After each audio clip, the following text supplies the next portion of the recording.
हाल ही में श्रीलंका के बैंकरप्सी से रिलेटेड बहुत सारी न्यूज आ रही थी। इनफैक्ट श्रीलंका का इतना बुरा हाल था कि वहां का प्रेसिडेंट उनकी खुद की कंट्री छोड़ के भाग गया था। बैंकरप्सी क्या होता है एंड बैंकरप्ट डिक्लेयर करने के बाद क्या होता है? तो बैंकरप्सी का मतलब बेसिकली ये होता है कि आपके पास बिल्कुल भी पैसा नहीं है आपके लोन्स रीपे करने के लिए। ऐसा ही कुछ विजय माल्या और नीरव मोदी ने किया था। उन्होंने खुद को बैंकरप्ट डिक्लेयर कर दिया था। इसका मतलब उन्होंने जितना भी लोन लिया है उसको रीपे करने के लिए उनके पास बिल्कुल भी पैसा नहीं। एंड इस दुनिया में ऑलमोस्ट सारी गवर्नमेंट के एक्सपेंडिचर उनके इनकम से ज़्यादा रहते हैं। तो अगर एक्सपेंडिचर इनकम से ज़्यादा रहते हैं तो ये जो एक्स्ट्रा एक्सपेंडिचर है वो ये गवर्नमेंट कहाँ से लाती है? तो ये जो एक्स्ट्रा एक्सपेंडिचर है ये आता है लोन्स लेके। तो कंट्रीज दूसरी कंट्रीज से लोन लेती है अपना ये एक्स्ट्रा एक्सपेंडिचर फिल करने के लिए। अब ये लोन लेने के बाद जो इंटरेस्ट गवर्नमेंट को पे करना है इसके लिए गवर्नमेंट बॉन्ड्स निकालती है। तो ये गवर्नमेंट बॉन्ड्स एक तरीके का इनकम है गवर्नमेंट के लिए। श्रीलंका में भी ऐसा ही कुछ हुआ था।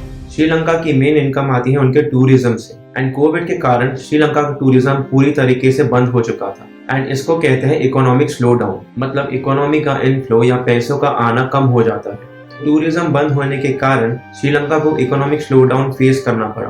एंड जब इकोनॉमिक स्लो डाउन आता है तो कंट्री की करेंसी गिर जाती है।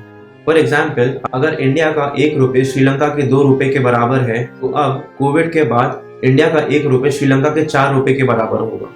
तो इससे क्या होता है कि जो भी लोन श्रीलंका ने लिया था, अगर वो छोटा से छोटा लोन भी हो तो उनकी करेंसी इतनी ज्यादा गिर चुकी है कि वो लोन भी अब पहाड़ जैसा दिखता है।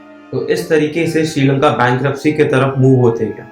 एंड जब भी कंट्री बैंकरप्ट डिक्लेयर करती है तो जो लेंडर कंट्री होती है वो मोस्टली अटैक करती थी कंट्रीज में उनके एसेट्स एक्वायर करने के लिए। लेकिन यूएन के नॉर्म्स आने के बाद ये हरकतें बंद हो चुकी है। अब अटैक्स नहीं होते अगर आपने बैंकरप्सी डिक्लेयर कर दिया है तो ऐसी कंट्रीज जो लोन रीपे नहीं कर पाती एंड जब ये लोन के लिए अप्लाई करते हैं तो फिर भी उनको लोन आराम से मिल जाता है, क्योंकि उनको पता है कि अगर ये कंट्री लोन रीपे नहीं करेगी तो लेंडिंग कंट्री को आराम से उस कंट्री के एसेट्स मिल सकते हैं। ऐसा ही कुछ श्रीलंका में हुआ था, जहाँ पे श्रीलंका ने चाइना से लोन लिया था उनका पोर्ट बनाने के लिए। एंड ये पोर्ट का नाम था हैम्बनटोटा पोर्ट। हैम्बनटोटा पोर्ट बनने के बाद श्रीलंका के पास पैसे नहीं थे ये लोन को रीपे करने के लिए। तो श्रीलंका ने हैम्बनटोटा पोर्ट चाइना को 99 ईयर्स की लीज पे दे दिया एंड श्रीलंका में अब ये पोर्ट चाइना का है। तो जो भी ट्रेड ये पोर्ट से होता है तो उसका पैसा डायरेक्ट चाइना को जाता है ना कि श्रीलंका को। तो जब चारों तरफ से कंट्री की इकोनॉमी डूबने लगती है तो ये कंट्री IMF या वर्ल्ड बैंक को अप्रोच करती है। तो वर्ल्ड बैंक बहुत सारे टर्म्स एंड कंडीशंस के साथ ये कंट्रीज को पैसे देता है ताकि ये कंट्रीज अपनी करेंसी वापस से रिवाइव कर सके, अपनी इकोनॉमी वापस से रिवाइव कर सके। तो इतना ही था आज के वीडियो के लिए कि कैसे श्रीलंका बैंकरप्ट हुआ एंड बैंकरप्सी के बाद क्या होता है। अगर इन्फॉर्मेशन अच्छी लगी तो वीडियो को लाइक करना, चैनल को सब्सक्राइब करना एंड कमेंट करना मत भूलिएगा। मिलते हैं अगली वीडियो में। Until then keep learning.